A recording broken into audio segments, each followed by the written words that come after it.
For great deals on Ultimate Team coins, check out FIFA Coins online. You're right guys, it's Capgun Tom here, and I am back for episode number 45 of Mission Manchester. Now, as we jump into our trade pile, you can see that we have sold from the last episode Salvio, Jonas and Vermeer for decent amount of profit. However, we are stuck with Joaquin Castro, Martinez and Ricardo Costa. Hopefully they will sell by the end of this episode. Now, our team is looking pretty beast. We've got Inform Welbeck, Inform Cleverly, Inform De Gea and second Inform Raphael in the team for this game. And we come up against Swinging Plums, and he is using a full Colombian team. It looks pretty beastly. I mean, the likes of Almero, Zuniga, Cuadradado, he's got Guarin, he's got Falcao, he's got Ibarbo, he's got Muriel, a whole host of very strong players, not to mention Pereira at the back, who is an absolute tank. Now, I never, ever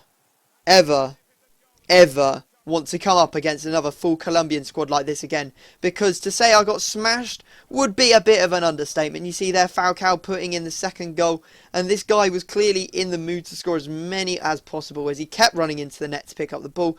There was a glimmer of hope as Cleverly scores that quite nice sliding sort of volley into the top left hand corner of the net.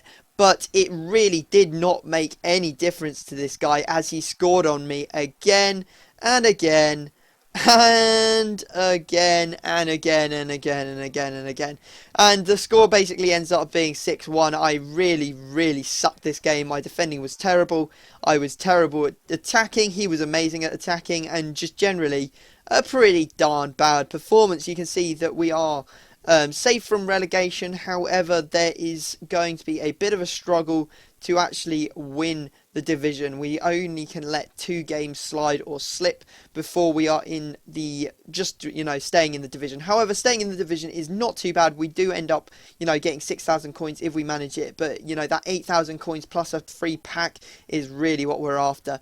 So the next team is a 3-5-2 Brazilian team, and it was a very tight game. I decided to change my formation about, go for a 4-3-3 halfway through the game, and it cost me. He came down the side of me. The left mid obviously is the sort of person that would track that sort of run, but because he wasn't there, as he was as a left winger, he basically was able to run down the wing and cross it in and score with Wellington. So I realised that we are not doing very well on the old playing front, so it was time to go away and do some trading. Now, we've managed to sell Joaquin, Ricardo Costa and Martinez.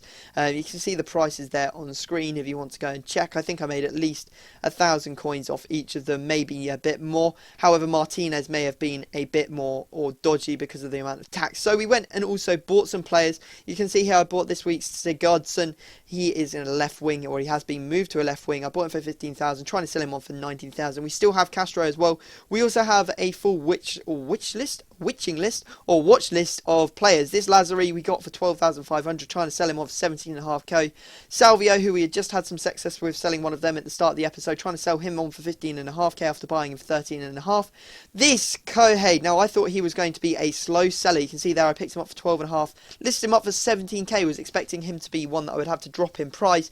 However, you will see what happens in a second. This Luca Toni, very rare player. He is going up for 19.500 after we bought him for just 11,000, which is going to be a great sale. We've managed to get rid of him.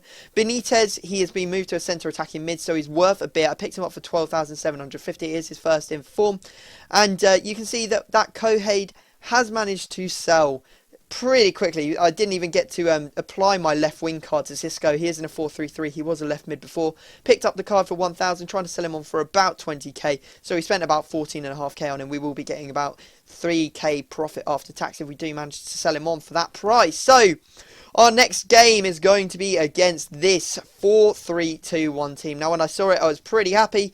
Dead links going all over the place, some pretty slow defenders, and I thought that it would be a walk in the park. Now, the first 10 minutes of this game would have definitely indicated that being the case. So, in the 5th minute, we managed to get in, and Van Persie, with a nice side-footed volley after the sweaty cross, managed to give us the lead in the 6th minute.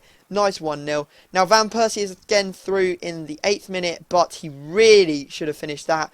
Complete lapse of judgment on my part. Should have absolutely powered it, tried to slide it in, and it cost me. You can see there, 12th minute in, or 4 minutes after that miss, we end up going level with this guy as he scores through Jordi Alba. A nice goal from him. And my defending was just terrible. You see them, he's sliding in, just getting nowhere near the ball, and Christian Tello again punishing me. So really need to take all advantage of all the chances you have in this game. You can see there, Palacios sliding the third against me, and we are 3-1 down at this point. I was not going to let another game slip away from me though. Hernandez managed to pull us back into it in the 45th minute. However, we go back 2 down after a bad parry by De Gea, and I believe that was David Villa that managed to slip that one into the back of the net to give him the 4-2 lead. However, another cross gave us the 3-4 result, or the 3-4 momentum, and that bad pass really was a bit of luck in the 90th minute from Hernandez as he slides through and manages to score. So it ended 4-4. It could have been a lot better, it could have been a lot worse, so I was almost happy with the result, or the draw. I was in the 90th minute thinking that it was, you know, a 4-4 equaliser, but it's not good enough as we are now not going to win the division. We needed to win that game and the 2 remaining games as well to actually win division. So we are going to stay in the current division as we were, and we are going to start up another season. And our first game is against a 4-4-2 Bundesliga team, pretty strong. Some good players in there, Gundogan being one of my favourite players on the game. And we took the lead. It was snowing, I threw it over the top, I got lucky, Hernandez scored. It was a very nice moment for me in the 42nd minute. Now this was an absolute wonder goal from Nani, never expected that one to go in, but a really nice goal, a bit of a scoop turn to get inside the player, absolutely smashed it, top right hand corner, brilliant, loved it. Was actually off my chair shouting in my room because it was that good. Anyway, he managed to pull one back, but it was too little too late from that corner, and we end up taking the result. So not a complete disaster in this episode. We did manage to get 1 win and 1 draw out of the 4 games that we played. It could have been a lot worse, as we could have lost that 3rd game pretty easily. But guys, I hope you have enjoyed the episode. I will be making an informed signing in the next episode, so definitely come back for that. But other than that, I will leave it there, and I will see you all next time.